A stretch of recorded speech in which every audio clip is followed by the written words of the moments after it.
На огляді гаманець Мінімал коричневого кольору, ручна робота, ручний прошив, дуже комфортний в користуванні. Всередині два відділа під карти або ID-документи.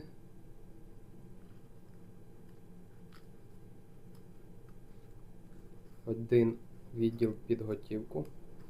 Поміщається готівки багато. Дуже легко вимається, дуже легко заходить. Ззовні також два відділи під карти, один попереду, один позаду під хлястиком прихований.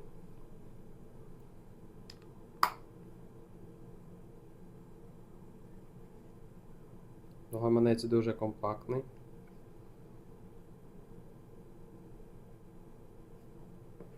Брелочок подарунок.